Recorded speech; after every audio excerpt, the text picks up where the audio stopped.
problematika di zaman kita sekarang digital gitu. Harusnya bagaimana sih Gus kalau anak muda zaman sekarang dengan tuntutan zaman lah? Kan ada 3 orang yang tidak bisa dinasehati, ya kan? Termasuk salah satu adalah pendukungnya Pak Prabowo.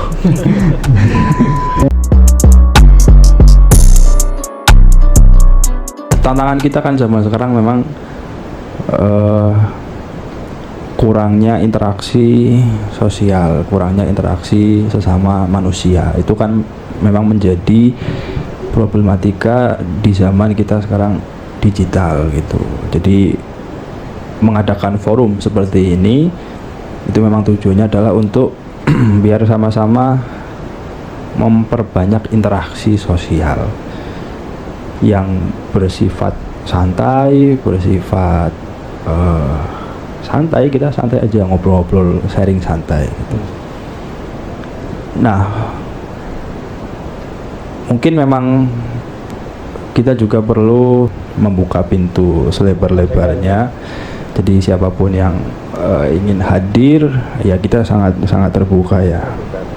Dan di forum ini juga bukan untuk forum pribadi atau mungkin satu di antara kita akan banyak ngomong juga enggak. Semua punya untuk berbicara masing-masing. Intinya kita membaca problematika hidup kita dan kemudian kita mencari solusi. Saya membacanya problematika kita adalah kurangnya interaksi, sehingga forum seperti ini menjadi solusi untuk memperbanyak interaksi. Kalau dari saya pertama-tama sih terima kasih dulu buat penyelenggara atau investor Mas Saim dari Startel. Terima kasih atas semuanya, atas kerjasamanya.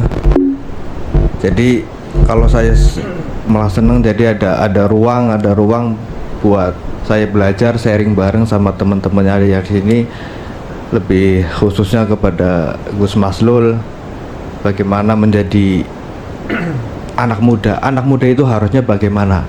Itu kalau dari saya, bagaimana kalau latar belakang memang dari agama Islam misalnya, sebagai anak muda itu harusnya bagaimana sih Gus kalau anak muda zaman sekarang dengan tuntutan zaman lah.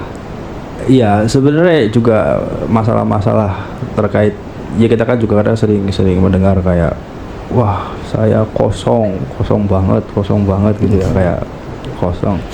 Tapi sebenarnya juga apa ya, tidak ada manusia yang kosong gitu ya, kosong banget apa enggak. Terus juga ya saya mencoba untuk meluruskan biar apa, tidak begitu seolah-olah kayak apa sing paling mulia adalah orang itu, saya ini hina atau apa gitu. Nah, itu hal budaya seperti itu juga paling enggak kita mulai perbaiki. Ya kita pukul rata aja, semua orang itu ya mulia lah, semua orang itu mulia. Manusia itu mulia karena punya akal. Selagi orang itu masih berakal, ya berarti dia pantas untuk dimuliakan. Sehingga anak muda itu ya memang sekarang kan memang krisisnya akhlak ya atau adab, sehingga memang perlu untuk kemudian melatih mindset agar bisa memandang baik ke semua orang, meskipun mungkin orang itu punya sisi negatif, punya apa gitu. Karena kan kadang itu bisa menjadi potensi permusuhan, potensi kekacauan, dan ya harus di inilah perlahan-perlahan. Kadang tuh gini Gus, dari pengalaman pribadi itu, karena rasa ingin tahu besar, belajar dan lain-lain, kan kadang kita belajar sharing itu kepengen tahu sebenarnya. Dari bahasa kepengen tahu itu kadang respon dari teman-teman itu ada yang memang membuka diri, ada yang malah ngejos, ngomongnya dhuwur teman atau apalah seperti itu. Jadi banyak sekali tantangan untuk kita biar bisa belajar bareng tapi ternyata ruang untuk ke situ kan kurang. Makanya dari kita membuka podcast seperti ini, kita masih membuka peluang yang sangat besar sekali tentunya buat sahabat-sahabat semuanya ya. Ya mungkin sahabat yang di luar banyak masalah, mungkin bingung nih mau kemana, mau curhat sama siapa. Jadi alangkah baiknya kita silaturahim ke sini di acara kami, ya mungkin ya bisa sharing tentang apapun yang teman-teman sahabat punya masalah yang selalu dipendam, mungkin bingung nih mau ngomong sama siapa, mau curhat sama siapa begitu ya. Jadi datang ke sini bisa sharing sama Gus Maslul dan juga teman-teman semuanya yang ada di sini ya, seperti itu, Gus. Ini mau saya tanya juga sama Gus Maslul ya. Kadang ada orang yang punya pikiran ketika melihat ada orang yang berpenampilan misalnya orang pakai kopiah atau pakai sarung atau pakai apapun terkait dengan pakaian agama misalnya, kadang ada kesenjangan memandang orang yang misalnya berpenampilan seperti itu terus ngerasa kayak dia sombong, kayak ngerendahin kita atau apa, karena memang sudut pandang saja ya. Terkait dengan hati mungkin kita nggak tahu sih sebenarnya, sedangkan kita nggak pernah tuh misalnya sama orang yang nggak pakai sarung atau orang yang biasa penampilannya, kita pun nggak pernah sih kayak rendahan temen sih misalnya orang sarungan atau bukan, enggak seperti itu. Cuman kadang pola pikir orang yang menganggap kita itu seolah-olah seperti itu, akhirnya menjadi kesenjangan itu. Nah, itu solusinya gimana? Iya, memang semua itu kan sumbernya adalah sumber dari godaan manusia untuk kemudian merasa sombong sebenarnya. Baik antara orang yang buruk kemudian menjudge orang yang baik atau sebaliknya, itu semua kan bersumber dari kesombongan. Sehingga tadi problematika di awal itu memang bagaimana kita kemudian menuntaskan minimal di diri kita masing-masing lah untuk menghilangkan kesombongan yang kemudian merendahkan. Dan dalam hal ini yang dalam podcast ini juga yang punya potensi sombong besar kan, termasuk saya pribadi kan punya potensi sombong luar biasa. Apalagi ketika misalnya ada apa-apa terus Mas Lul wae sing jawab, Mas Lul wae sing jawab. Itu kan kalau saya tidak bisa mengontrol lama-lama jadi nyalon presiden lama-lama ya. Makanya memang saya pribadi juga perlu mengontrol untuk ya Mas Zozo yang mulia, Kong Soid juga mulia, Mas Miun semuanya juga mulia gitu. Yang nonton di rumah juga mulia, semua mulia. Bahkan alhamdulillah juga dengan hadirnya pengalaman pertanian ya, itu juga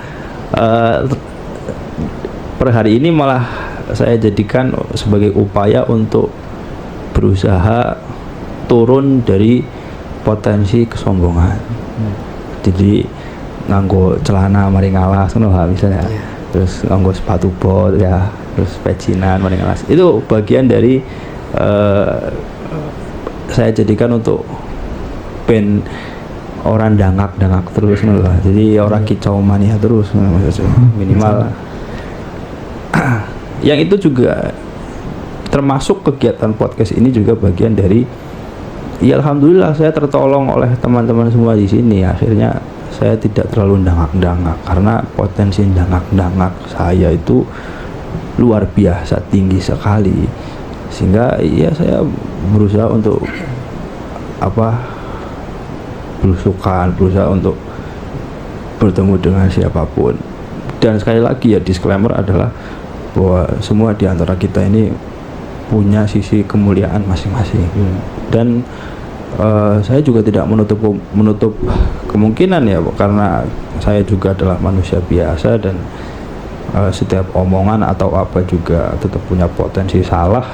Sehingga dengan kita berkumpul kayak gini sharing itu ya barangkali saya salah atau barangkali ada yang lain yang bisa menjawab kan, bisa lebih baik gitu. Karena sistem kebaikan yang mutlak itu sebenarnya kalau sudah di sistem itu juga lebih enak.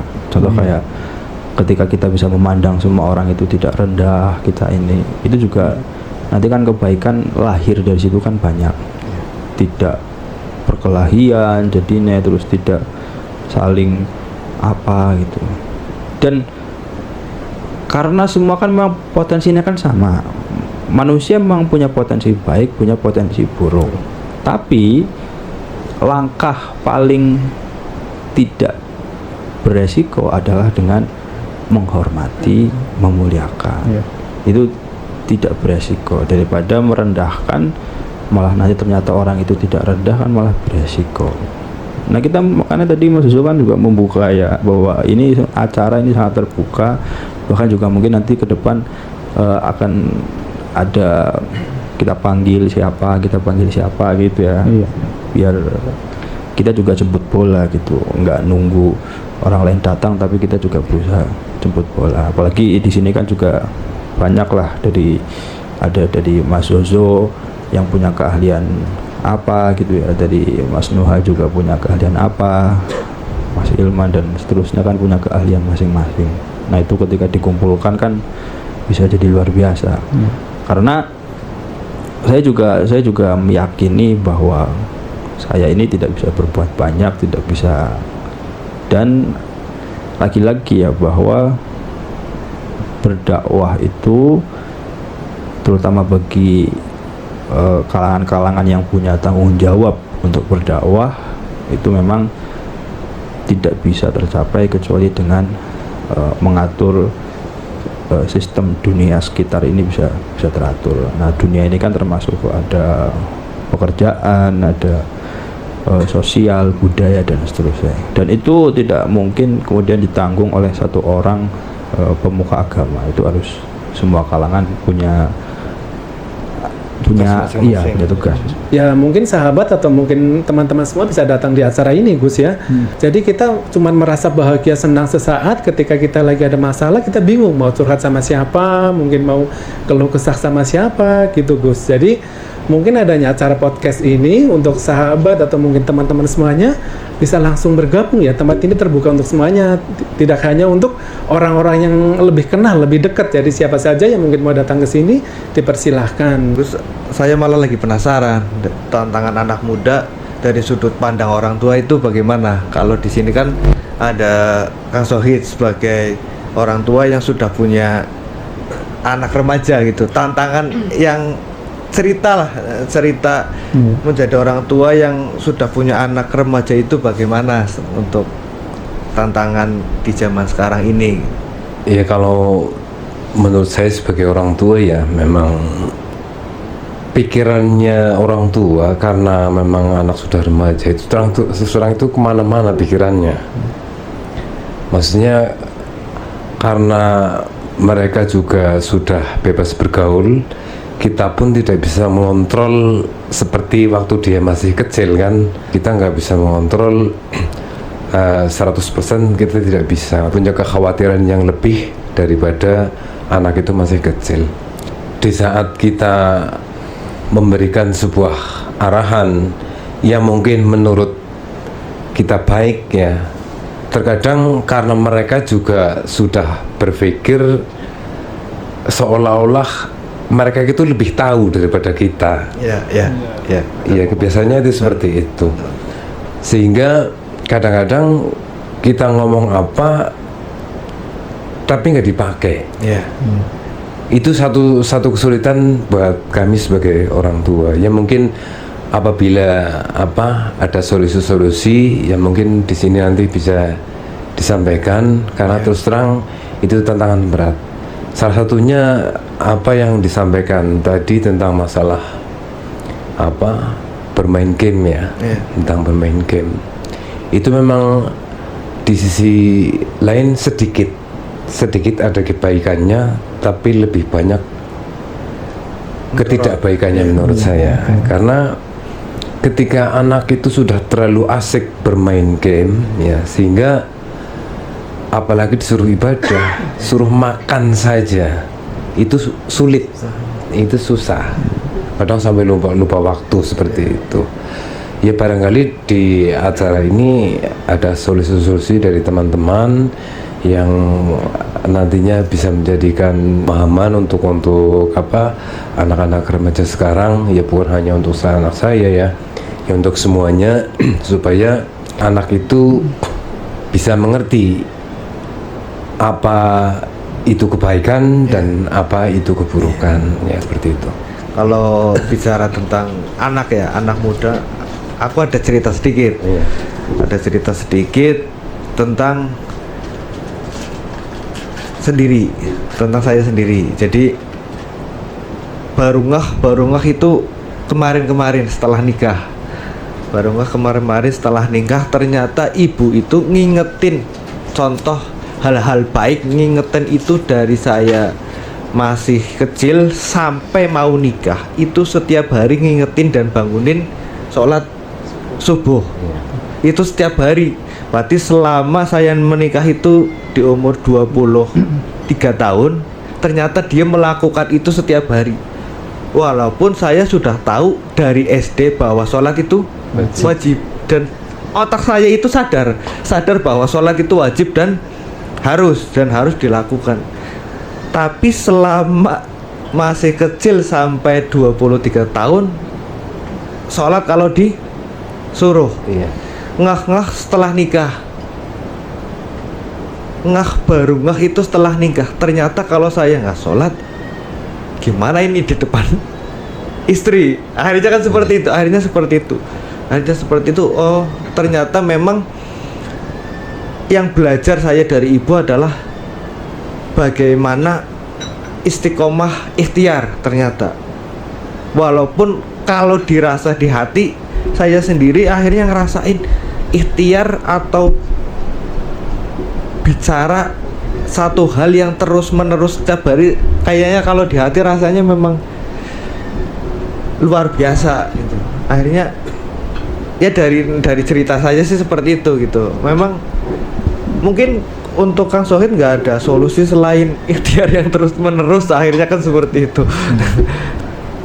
Ya, tadi kita ini bahas banyak ya, ada soal game, kemudian yang semua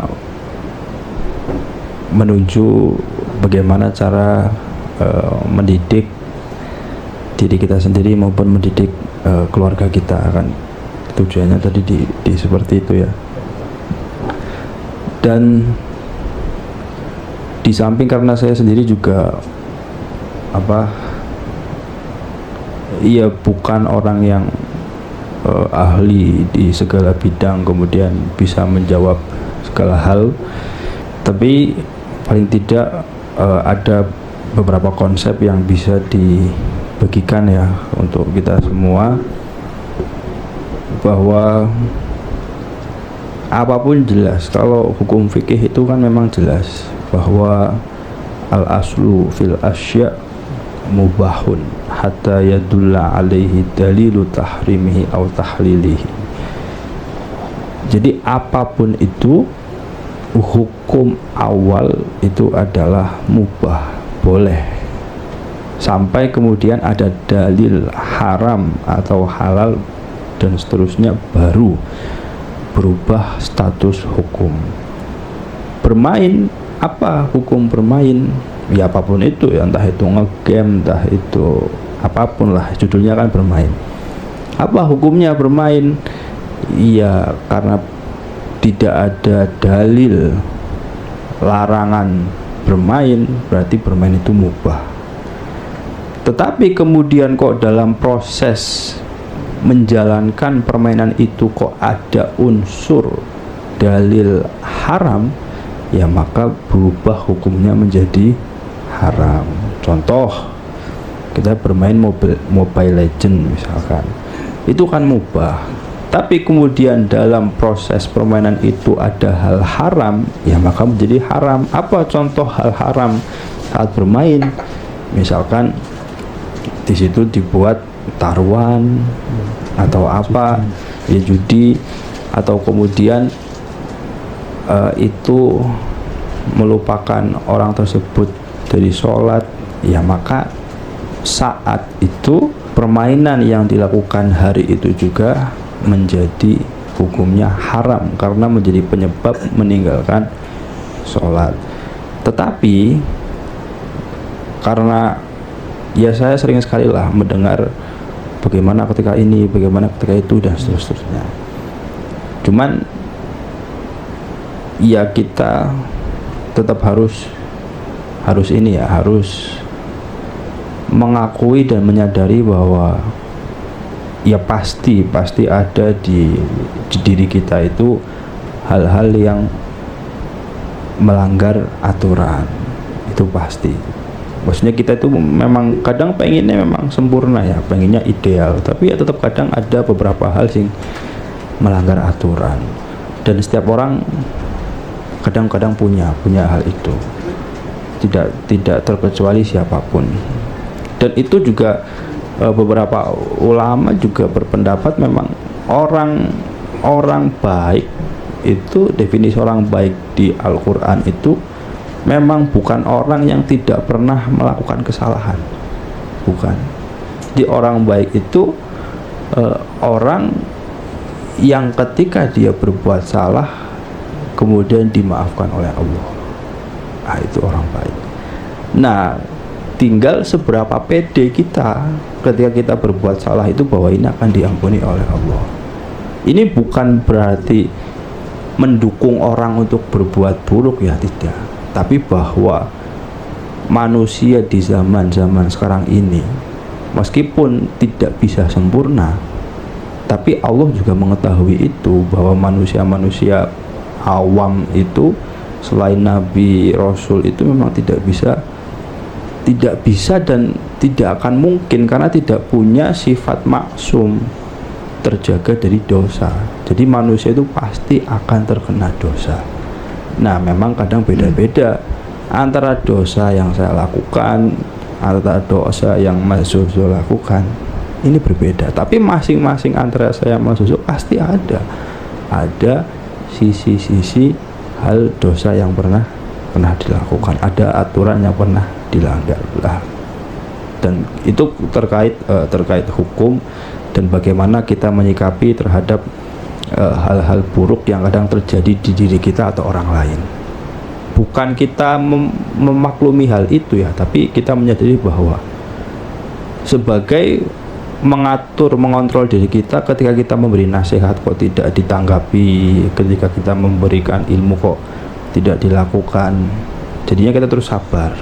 Akhirnya kita memilih sabar daripada kemudian memberontak, jikot bendo malah disembelih kan, malah bahaya. Sehingga pemahaman tadi itu bukan untuk melegalkan keburukan, tapi untuk mengontrol diri supaya lebih tenang dan lebih istiqomah.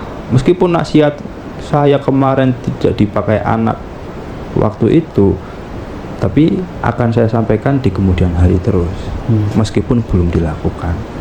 Itu yang bisa konsisten seperti itu ya karena dia meyakini bahwa manusia punya sisi-sisi keburukan masing-masing.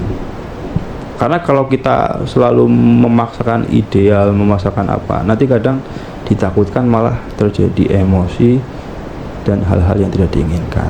Nah, itu terkait ini ya. Dan untuk masalah solusi, mungkin konsepnya itu kalau dalam arba'in itu disebutkan ada penggalan hadis itu istaftif qalbaka, mintalah fatwa pada hatimu. Jadi kita semua ini masing-masing dari kita itu punya hati.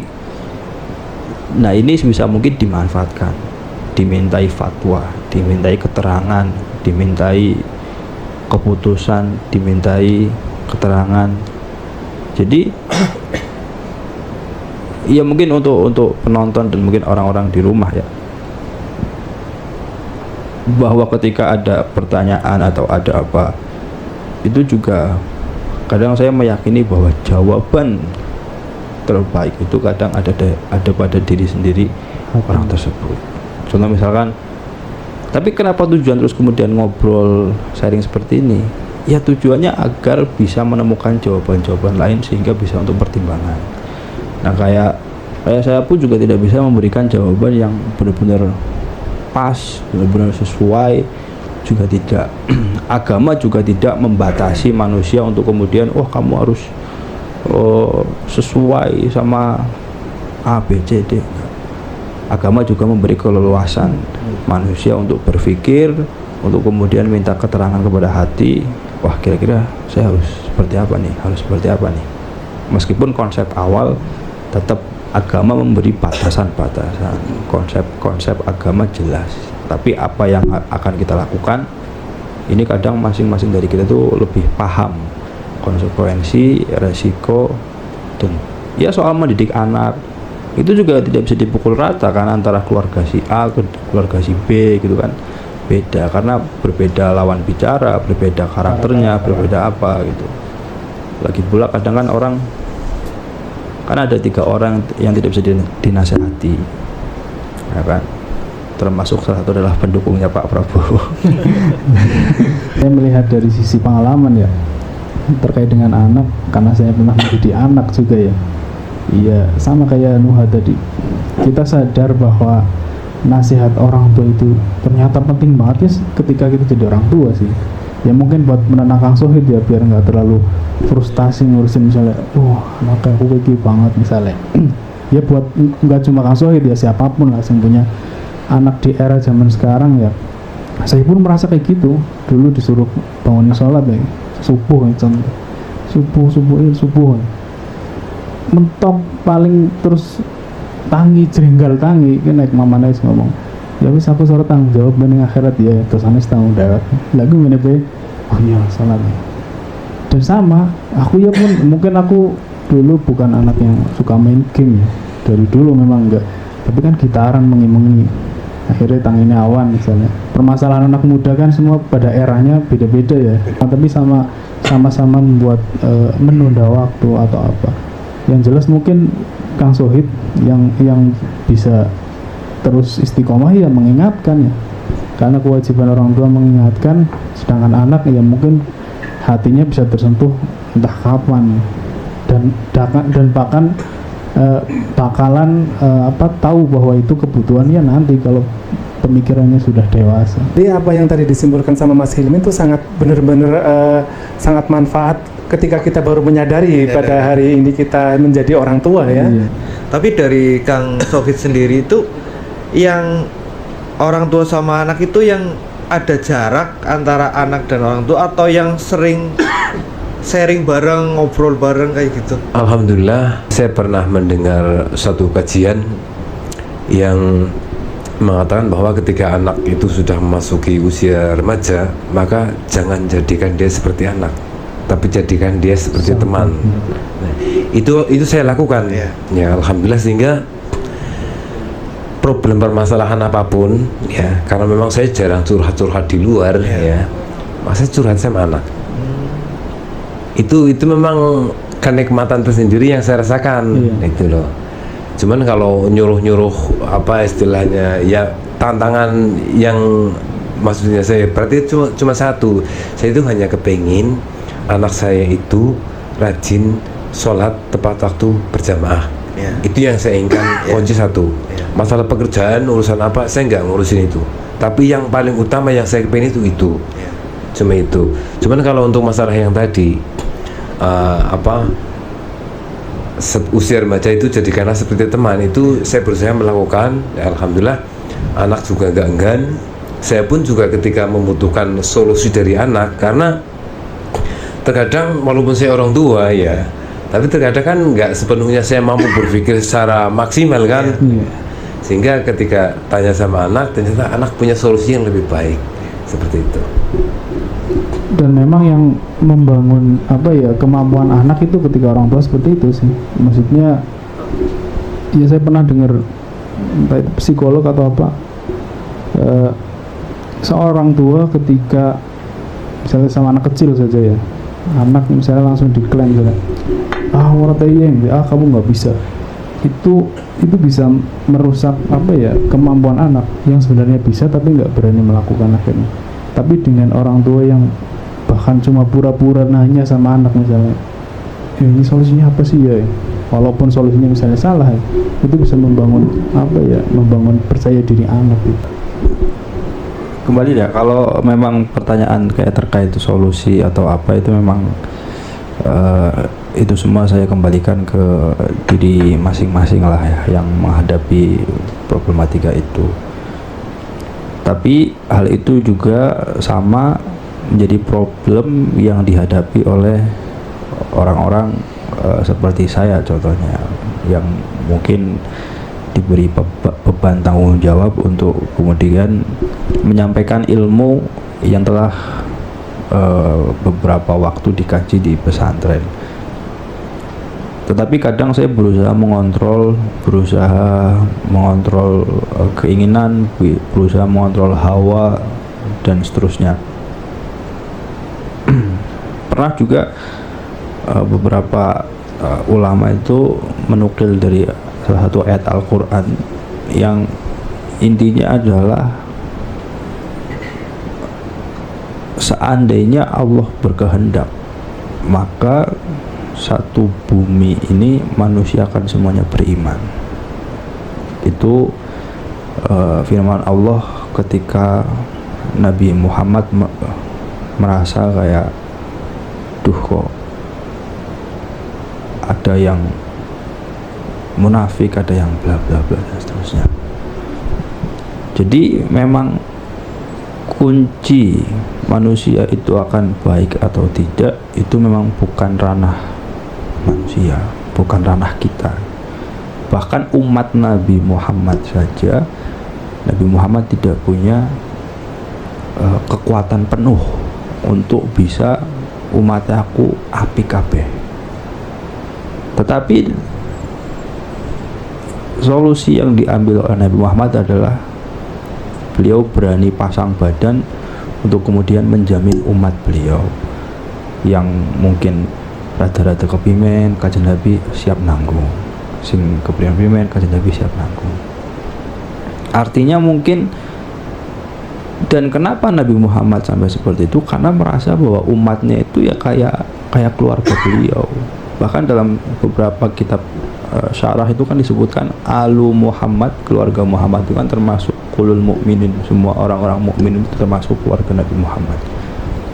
Jadi memang Nabi itu menganggap umat kayak anaknya sendiri, kayak apa, sehingga kasih sayangnya luar biasa. Jadi ketika mungkin misalkan saya kan belum merasakan ya, tapi mungkin ketika orang tua kemudian mendidik tapi kok masih ada yang menentang, masih bla bla bla, itu ya paling tidak minimal kita ini berani pasang badan. Seandainya dia salah kemudian apa, insya Allah saya ikut tanggung jawab. Jadi bukan yang terus kemudian begitu domongnya orang manut terus baru tiba terus tinggal lunga gitu lah. Ngono. Ya ngono. Nah itu memang PR orang tua, PR pemimpin, PR ya pemimpin lah gitu ya, adalah bagaimana benar-benar mengayomi, benar-benar membersamai, sehingga ya kita pun justru malah problemnya itu bukan, kalau menurut saya bukan dia sudah baik atau belum, tapi lebih ke seberapa kuat kita akan mau membersamai orang itu. Contoh misalkan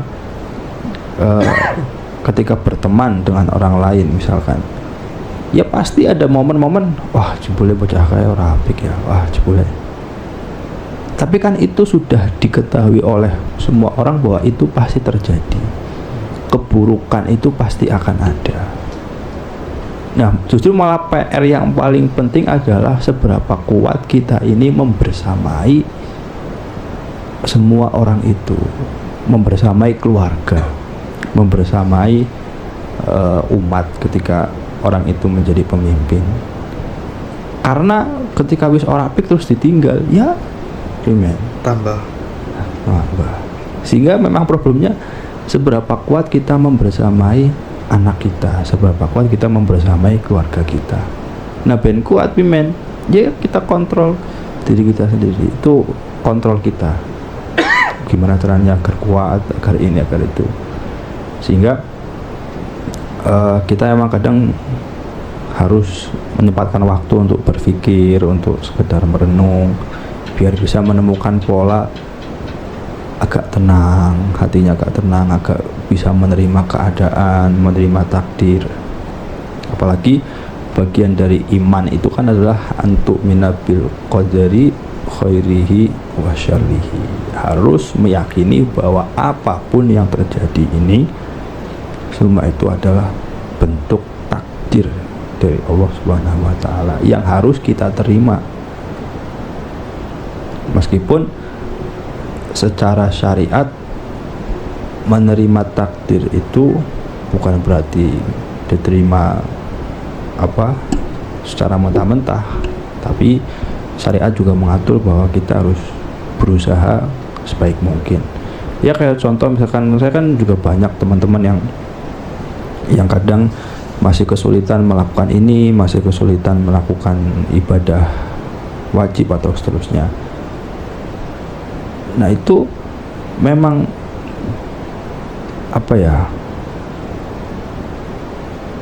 kita ini harus bisa mengontrol diri, dan paling tidak kita tetap menyadari bahwa yang salah, yang harus dilakukan yang baik.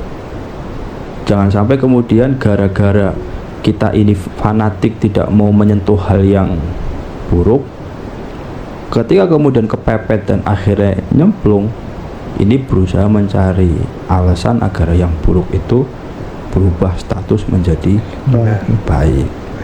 Jadi paling tidak kadang, nah itu kalau kita udah bisa menerapkan pemahaman bahwa ya semua orang pasti punya sisi keburukan, sehingga apapun itu kita tetap berani bahwa ya ini buruk, saya memukul orang ya saya salah.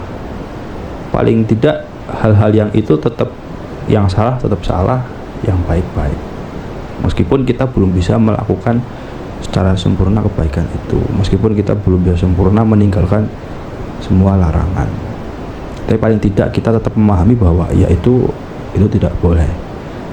Nah sehingga fungsi tadi kayak memberikan nasihat kepada keluarga dan seterusnya itu ya dalam rangka menjaga agar yang buruk itu tetap dipahami sebagai hal yang buruk, minimal dipahami. Adapun dilakukan itu ya kan orang itu yang melakukan, kita tidak punya wewenang apapun, tidak punya kontrol. Tapi menjaga pemahaman, menjaga ilmu bahwa itu adalah buruk, ini adalah baik, ini kita bisa ikut mengontrol. Dengan cara apa? Ya menyuarakan itu, bahwa itu baik, ini buruk. Sehingga memang memastikan manusia baik itu bukan kontrol kita, tapi memastikan bahwa kebaikan ini tetap dipandang baik, itu tugas masing-masing kita itu.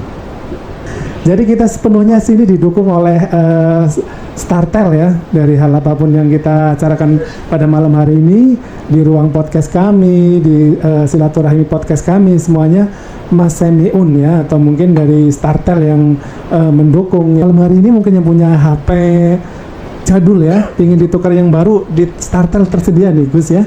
Jual beli yang mungkin rumahnya belum pasang wifi, sinyalnya susah, bisa datang ke sini ya. Untuk sahabat podcast pada malam hari ini, untuk alamat tempat kita Juguran, tempat kita studio podcast pada malam hari ini itu sangat dekat sekali. Tinggal datang di Jalan Raya Krete ya, Karangreja Purbalingga ya, di Startel ya. Jadi di studionya ada di tempat Mas Samiun yang bertempat di Dusun Krete, Desa Siwarak, Karangreja Purbalingga. Baik, seperti itu.